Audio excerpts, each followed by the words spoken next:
Hello there you guys, welcome to one of my videos. Ronaldo unhappy with Erik Ten Hag's training sessions and style of play. This is according to Duncan Castles, who is very close to Manchester United. Ronaldo is unhappy at not playing regularly, Erik Ten Hag mentioned not so long ago.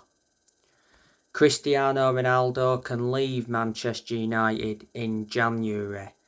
Erik Ten Hag will not stand in his way. But when Erik Ten Hag first took charge of Man United, he wanted Cristiano Ronaldo to stay. Ronaldo recently played in Manchester United's 3-2 win against Ammonia Nicosia. He squandered several chances in that game. He missed 2 sitters, so Ronaldo should have got his 700th career goal.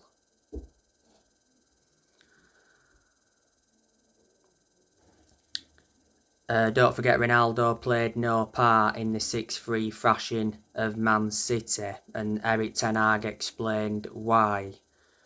Ronaldo's contract at the club expires next year. There's an option of an additional year. Manchester United re-signed Ronaldo last year from Juventus, so he has been in his second spell at Manchester United. Since he re-signed, he's got 18 goals in the Premier League and he has 25 goals in all competitions. Not so long ago, Ronaldo got charged by the FA over that mobile phone incident at Everton. Ronaldo got cautioned for the incident back in August. After the incident, Ronaldo apologised on social media.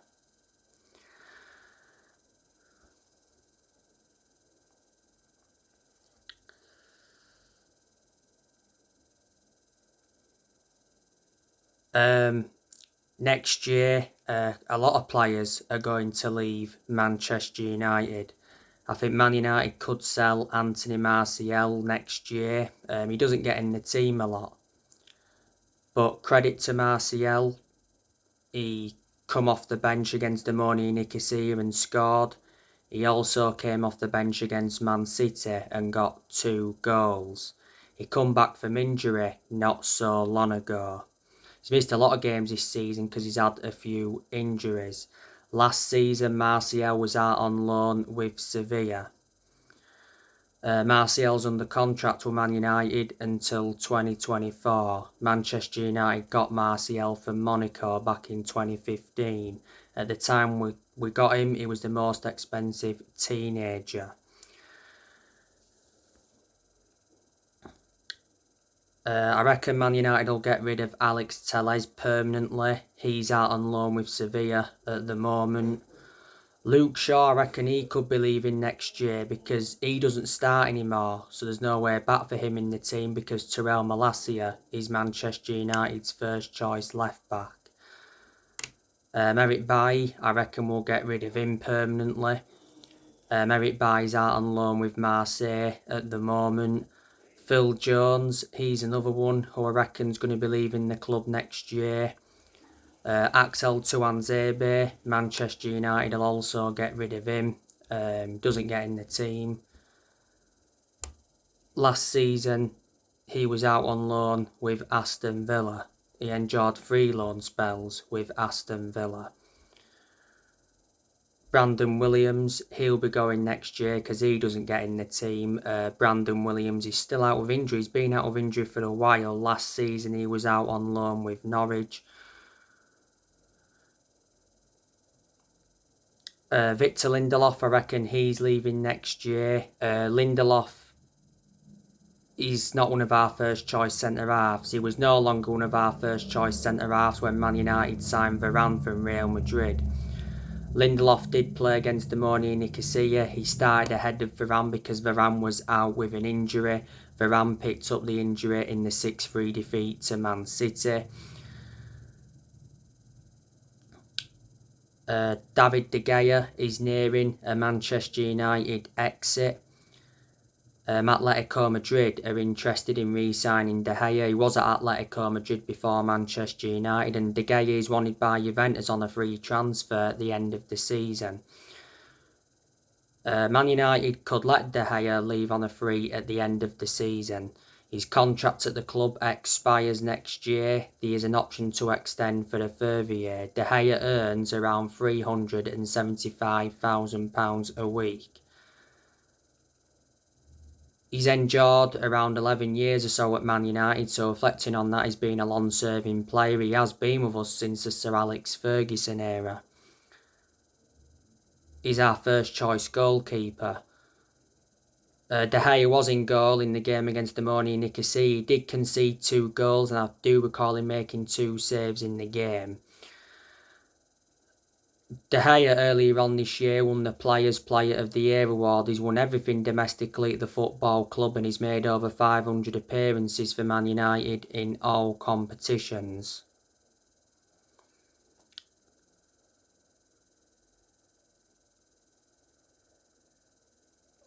I reckon we'll get rid of Dean Henderson permanently as well. He's out on loan with Nottingham Forest at the moment. Aaron Wan-Bissaka, I reckon he'll be leaving next year. Because there's no way back for him in the team, because Diego Dalot is Man United's first choice right back. Dalot's played in every game this season. In a lot of games, to his credit, he's been very impressive. Hasn't been too good though in the last couple of games. And Wan-Bissaka didn't even travel to Cyprus. And Wan-Bissaka was our first choice right back under Ole Gunnar Solskjaer, but Dalot's been our first choice right back now under Ten Hag, and he was our first choice right back under Rangnick.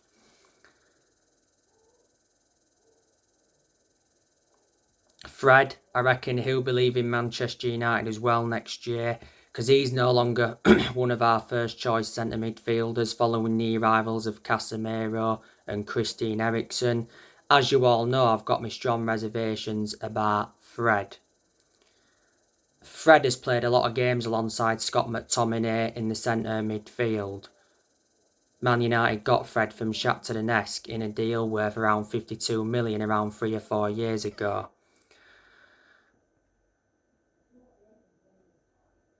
So there you go. But there's a lot of players that are going to stay at Manchester United next year. You know, De Gea could still stay yet, but looks like he may be going. Obviously, Terrell Malacia will stay because Man United signed him this year from Feyenoord. He's done well in some games this season, to his credit. Of course, Rafael Varane will be staying for at least another season or 2. He's been very impressive in a lot of games this season. He's played very well alongside Lisandro Martinez. Martinez will be definitely staying. Man United signed him this year, and what an impact he's made since he come in. I reckon Diego Dalot will be staying now next year with how impressive he's been this season. Casemiro, of course, will be staying as well. Man United signed him this year. Casemiro's in line to make his first Premier League start against Everton on Sunday, which is tomorrow. Casemiro did start against Ammonia Nicosia, weren't great. He seemed to have made impacts from the bench, Casemiro, since he became a Man United player. He weren't good on his first start in the 1-0 defeat to Real Sociedad. Of course, Christian Eriksen will be here next year. I reckon he'll see out the 3-year contract he signed when Man United announced the signing of Eriksen. Eriksen's done well in a lot of games this season. Probably Scott McTominay, you know, he will be staying at the club, even though I have got my reservations about him. Bruno Fernandes, he'll be staying at Manchester United as well next year. He's done well in a lot of games this season. He's had a few poor games as well. Like I've said, we seem to get the best out of Bruno Fernandes when Ronaldo isn't playing. Anthony, of course, he'll be staying at Manchester United. You know, Manchester United signed him this year from Ajax. Got him in a deal worth €100 million. €100 million equates to around 86 million in pounds sterling. Antony is Man United's second most expensive signing ever, and is the fourth most expensive signing in Premier League history. Antony has scored 2 goals since he became a United player. He scored a stunning goal in the defeat to City last weekend, but he did nothing up until that stunning goal. And he scored on his debut in the 3-1 win against Arsenal. We haven't had us €100 million worth yet out of Antony, so he does need to step up, but it does take some players time to settle in.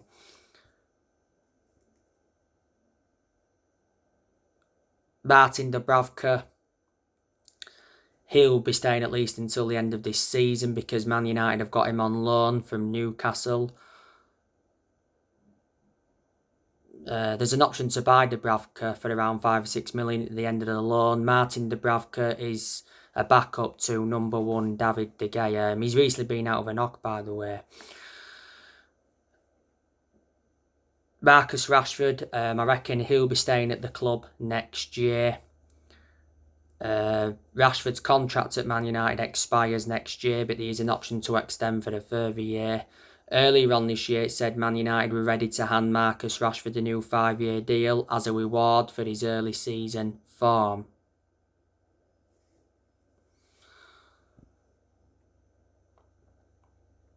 To Rashford's credit, he did very well when he came on against Ammonia Nicosia.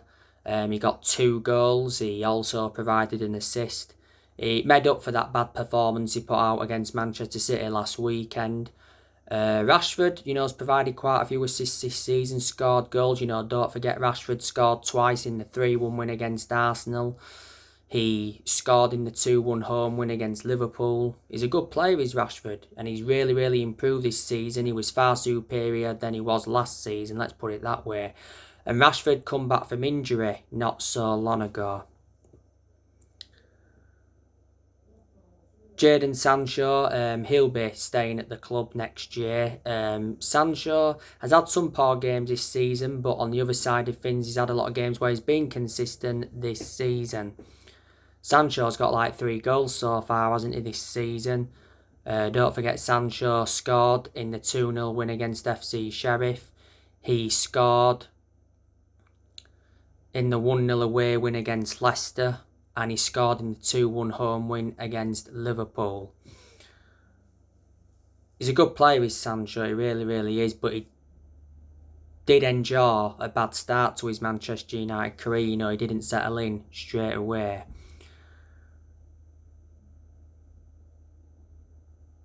Anthony Elanga, he's another one that will be staying at the club. Elanga is a good young asset. He's had good games since he came into Manchester United's first team squad.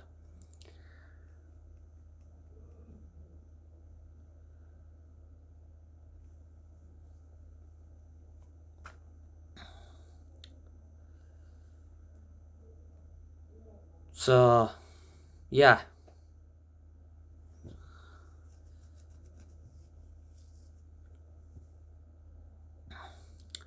So a lot of players, I reckon, will be staying next year.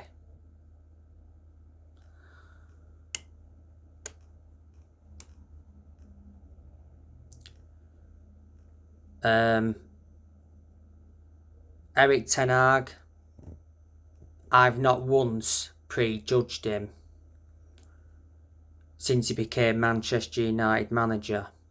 Even though Man United, did ensure a very bad start to the season because we lost our opening game against Brighton 2-1 and we got thrashed by Brentford 4-0 on the second game.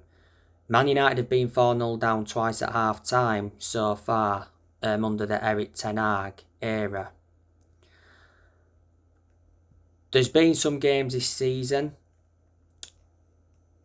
where I like the way Erik Ten Hag's approached them. But there's been some games where maybe Erik Ten Hag's got some decisions wrong. Revert back to my match reaction after the City game. I said, Ten Hag got some decisions right and he got some decisions wrong. When we don't get the results we want and the performances aren't good enough, it's the players that have got to mainly take the responsibility. Can't just put all the blame on the manager. And Ten Hag, in a lot of games this season, has not started Ronaldo, and he's obviously kept Harry Maguire out of the team. And Harry Maguire's not available at the moment because he's out with a hamstring injury. Ten Hag, not so long ago, got named the Premier League Manager of the Month. And at the same time, Marcus Rashford won the Premier League Player of the Month for September.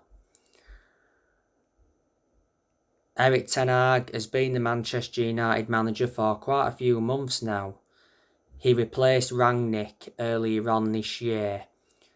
Ten Hag is under contract with Man United till 2025. There's an option to extend for a further year. Ten Hag needs time at the club. This is his first full season as Man United manager. And, if Ten Hag can get us a top 4 finish this season and he can win a trophy, I'd underline that and say that'd be a fantastic first full season as Man United manager. Then obviously you build from that. We really need to win a trophy this season because we haven't won a domestic trophy since 2017.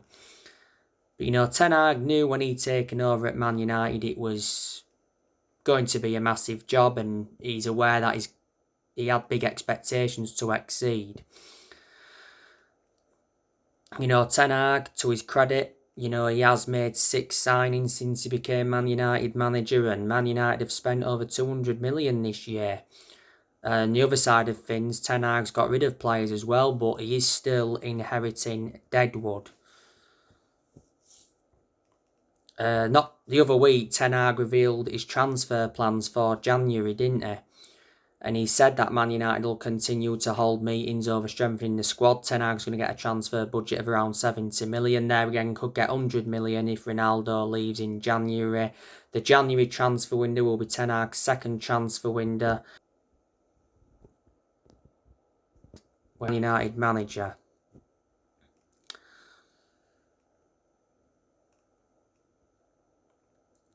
Revert back to when Ten Hag was at Ajax, he did very well because he won every device titles, he won Dutch Cups, and revert back to 2019, he got Ajax to the Champions League semi-finals.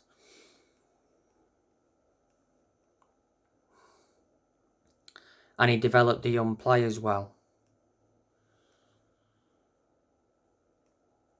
Don't forget, Erik Ten Hag recommended Mitchell van der Gaag and Steve McLaren in. And Mitchell van der Gaag and Steve McLaren have been working alongside Erik Ten Hag. We've obviously got Benny McCarthy at the club, John Murtough, Richard Arnold. Earlier on this year, Sir Alex Ferguson came back to Man United in an advisory role. And obviously we've got the Glazers at the club, and the Glazers need to go because they've been a massive problem for a long time. And, a lot of United fans, or should I say all United fans, have been protesting against the Glazers for a while now. The Glazers have owned the club since 2005, so they've owned the club for around 17 years now. The Glazers are just borrowing money, aren't they? Because not so long ago, Man United confirmed that they'd paid out 33.6 million in dividends, mostly to the Glazer family, in the financial year of up to the 30th of June 2022. Obviously, throughout the course of this year, we've been hearing rumours saying that Michael Knighton wanted to buy the club. And then we was hearing that Sir Jim Ratcliffe wants to buy Man United. And earlier on this year, Elon Musk joked about buying the club.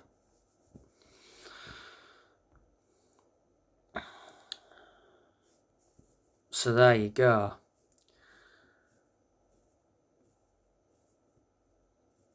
Man United, of course, have let 5 managers go since Ferguson. Obviously, we sacked David Moyes after 10 months, and obviously we had Louis van Gaal, won the FA Cup under him, but still sacked him. After that, we had Mourinho. We sacked him after 2.5 years. Mourinho did enjoy one good season at Man United because he did win 3 trophies in his first season, to be fair. But weren't good in his second season. The reasons it didn't work out under Jose Mourinho is because he had bad disputes with the board and bad disputes with the top players. And I think at the time we appointed him in, it was too late, because by then I'd say past his sell-by date anyway. After Mourinho, we had Ole Gunnar Solskjaer. We sacked him in November of last year. He was the Man United manager for almost 3 years, and earlier on this year, Ralf Rangnick left Man United. Manchester United have not been the same team since Sir Alex Ferguson, and we've got to accept that no one's going to replicate what Ferguson did at the club. Alex Ferguson, greatest manager of all time. When he was the Man United manager, he brought success to Manchester United because he won, 30 odd trophies, including 13 Premier League titles, but he didn't settle in straight away, Ferguson, because he didn't win out in his first 4 years at Man United. Alex Ferguson, was the Man United manager for around 26 years, so he was a very long-serving manager. Alex Ferguson retired almost 10 years ago now. But since Ferguson, Man United must have spent over £1 billion. So now guys, on my next video, I'll be giving you my predicted 11 for Man United's game against Everton. Drop your comments, likes on the channel if you do. Consider subscribe as always, and take care. God bless, and I'll see you guys all again very, very soon. Thanks for watching, and you know my channel name. It's Red Devil 24, and thank you all you lot that have subscribed to my channel. I do really appreciate it. See you again very soon anyway.